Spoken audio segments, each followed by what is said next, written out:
The entire built environment that we inhabit for staying, working, recreation, and the spaces we utilize in our day-to-day life is architecture. Whether we realize it or not, architecture defines our lives both mentally and physically, and in many more ways than we can think of.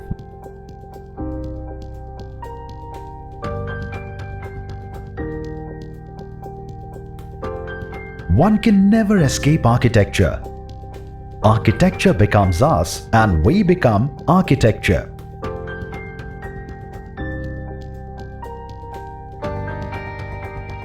Architecture to me is a sense of wonder. Architecture to me is a sense of glorification of life. And architecture to me is celebration. It's one of the oldest profession. The men, when they started living on a desert or on a hillside or wherever, they needed a hut, they needed a building. And that was part of a necessity of a building, where buildings were instruments for survival. But as time went by, they became expressive. Buildings became a work of art that talks about something which is significant in the society, something which people can look at and say, we believe in this. This represents us. And therefore, a building becomes architecture when that happens. Architecture enjoys its oldest association with nature. The two are inseparable, and that is exemplified in one of the greatest works of architecture.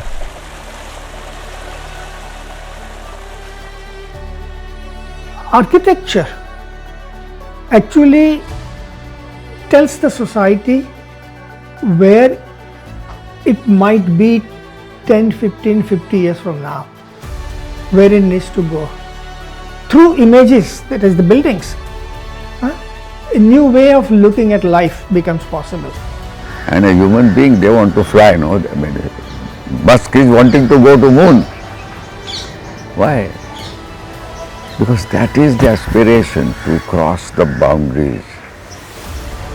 That's how architecture manifests.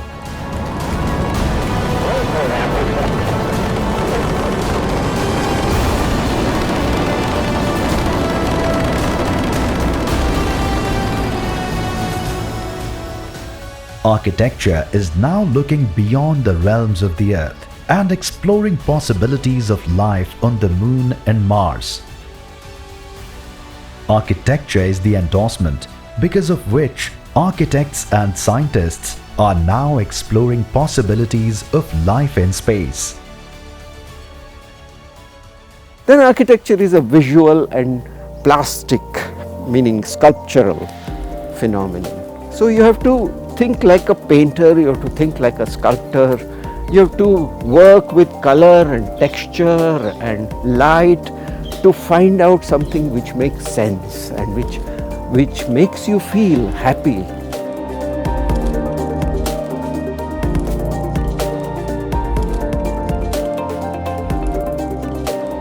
The buildings must mean something to the society.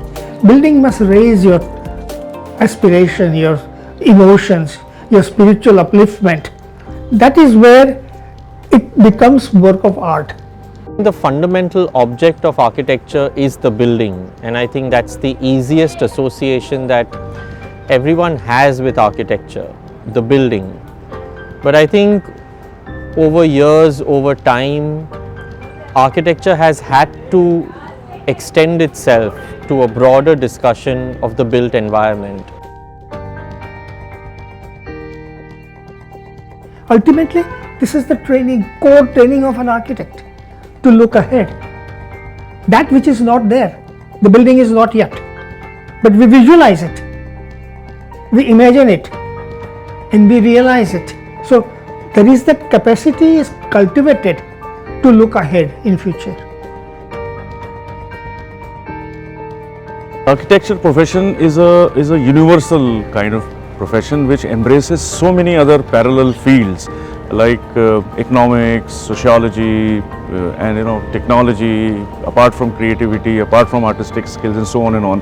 Unlike any other profession, let's say medical or engineering, which focuses in a silos kind of thing where you work in a definite pattern. But inputs from architectural education, inputs into architectural education are very varied, and as a result, because you teach technology, you teach advanced materials, you teach construction techniques, and design is universal anyways. So the course in architecture does not say this is a subject, this is what is true and right, and you have to learn that, learn that, learn that, learn that, learn that, learn that. Once you do that, give an exam and through. No, it doesn't work like that. No matter how many books you read, no matter how many sheets you make, unless until you don't go out there and absorb or maybe make it on your own, you're never going to understand it. A number of people wonder as to what are the qualifications that you need to join an institution of architecture. And I would say really it's the main qualification that we need is an ability to understand the world around you, a sensitivity to all the issues that are around you, whether it's social or environmental, and a willingness to bring about that change. The future of the profession of architecture is negotiated in the schools of architecture. And that negotiation happens in a laboratory called studio.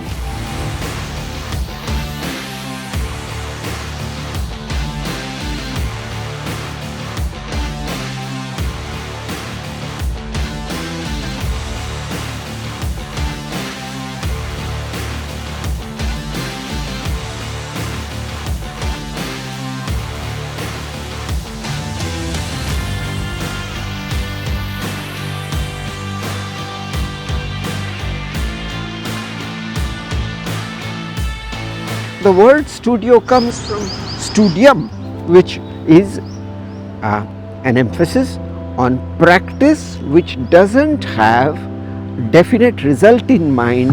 It has a investigation, it has a kind of iterative method of exploration rather than fixed results.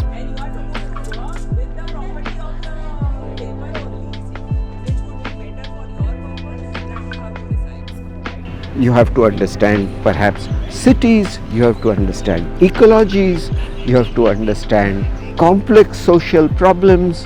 All of these are ways of grappling with the phenomena in actual practice that you will be dealing with. How I started, like my grandmother inspired me to have our place of our own, and how it is made me feel like okay, I can create certain thing. And before entering to the architecture, I was just thought okay, my goal or my vision was limited to having a small space for me and my grandmother. When a house becomes home, when it is your home, you have memories overlapped onto it. So a home becomes collection of memories. Each corner has a memory. You relate each corner with those memories, and that's what it becomes more sacred, more wonderful space.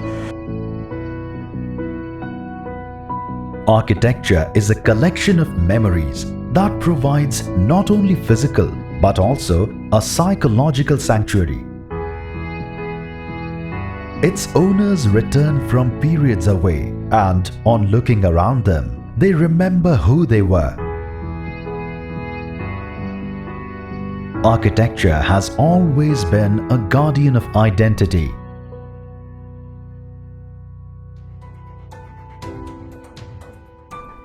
In a class of 30 or 40 students, there are 30 or 40 different individuals here. Each one has different background. They come from different exposures. They have different way of looking at world. They have different aspirations. From first year to fifth year, there is this kind of evolution as a person itself. You will get evolved. So you'll get to see a lot of things as an architect. You don't see it as a building or a design. So as a person, I started looking everything very critically. Even though looking at this certain wall, I think why this is made like in this specific measurement. What would be the use of that? As an architect, you have to be sure what you're designing and who are you designing for. The student conceives an idea and works on it in consultation with the teachers. Here, the role of the teacher is very important. It's a course where you say, okay, this is the situation. Now find out how you would respond to it. And so the student is continuously in the mind of an explorer.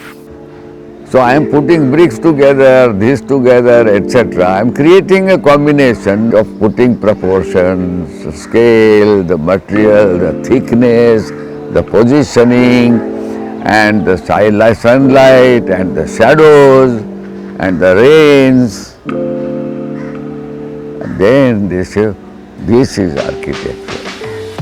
So in the process you study culture also. You have to study history because you learn everything. You don't have to invent the wheel every time. You have to know for each time period what was the technology available and then how architects dealt with that technology and created such wonderful masterpieces, which we have reference of that for last thousands of years, and you learn through that. I think architecture is a profession which can actually make human and nature work together as compared to most of the other professions.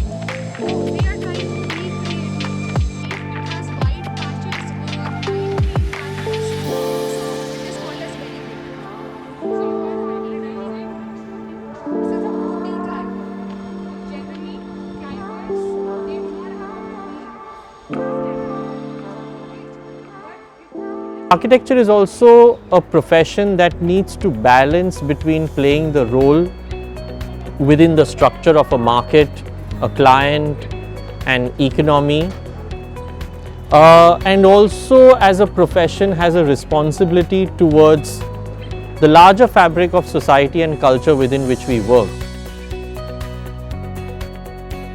Meeting a deadline is always part of the course. After all, architecture at the end of the day is a job to be done. Architectural reviews are popularly called juries. And as each student responds, the teacher works with the student to say, hey, that's an interesting idea, but how about if we did that a little bit? Or the teacher says to him, now this requires you to have an understanding of structural systems. Go and look up that book or go and look up that building. Architecture is about addressing problems and finding solutions that are ecologically sound, economically viable, and solutions which are long-term, which are ones that can actually bring about a change to society that we so need today. The designing is not only restricted to buildings, but it is also related to the society. How you make that design with people and with that fabric. The purpose of architecture includes service to society, and we as a student and practitioner make a difference. I also think that understanding different cultures is very important for architectural education. And if we don't study them, then how are we supposed to design for them?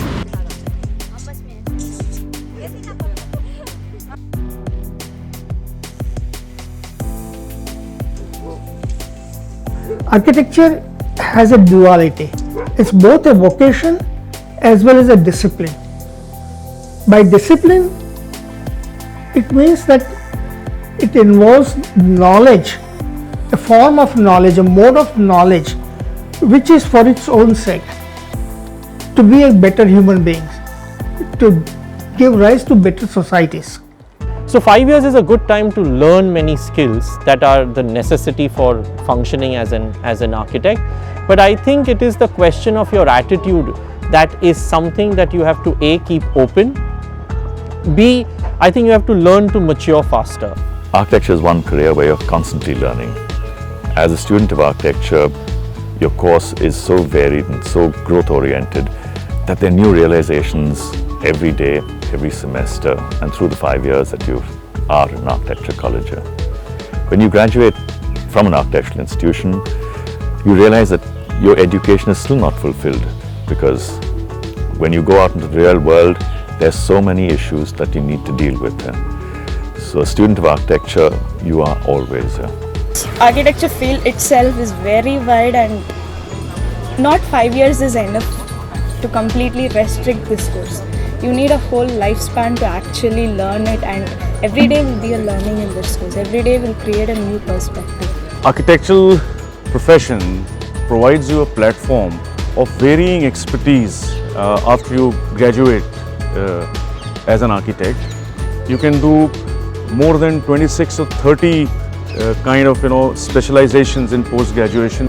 There are job prospects in government sector for architecture students, and once you join this government sector, from assistant architect you can rise till the position of a chief architect, which is equivalent to a secretary, and in some states it's an architect in chief also.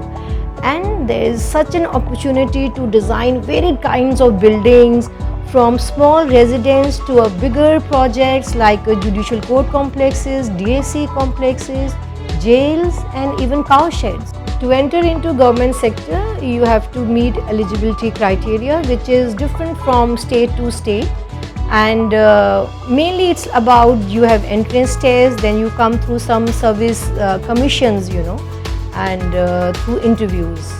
From designing minute particle to looking at the macroscopic scale, even designing, there are architects who are like working under ISRO, and there is this from small particle of sand to the biggest particle of that ISRO and that missions.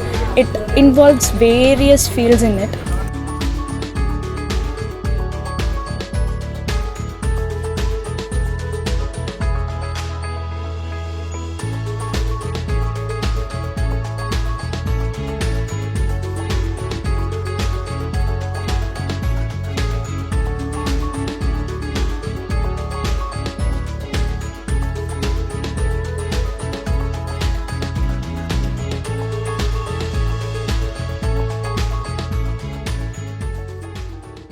The scope of architecture is very bright in our country. We should explore the possibility of working with the government, which is the largest investor in the infrastructure sector these days, with so many schemes by the government, like the smart city concept, you call it, the urban development schemes, the rural development schemes, the empowerment of the rural sector, the villages, and then you have Awas Yojanas of so many kinds these days.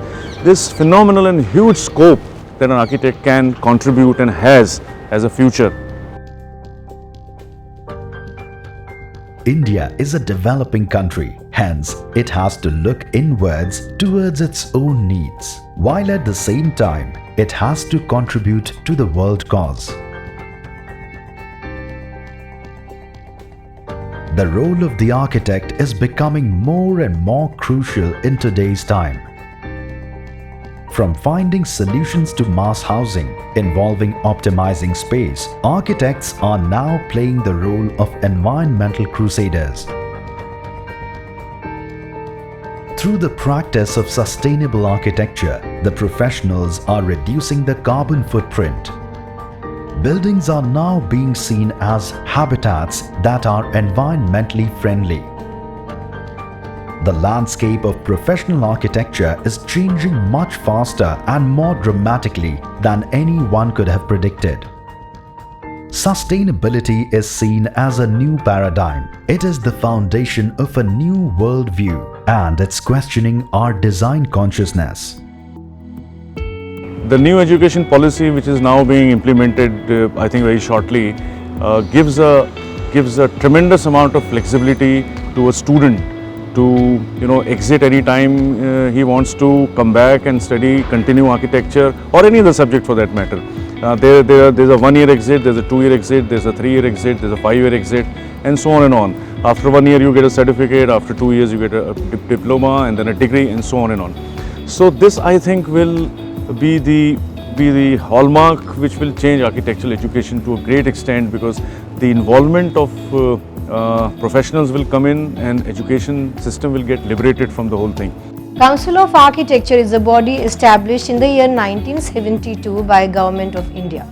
And Council of Architecture has a responsibility to regulate education, regulate profession and even register the architects.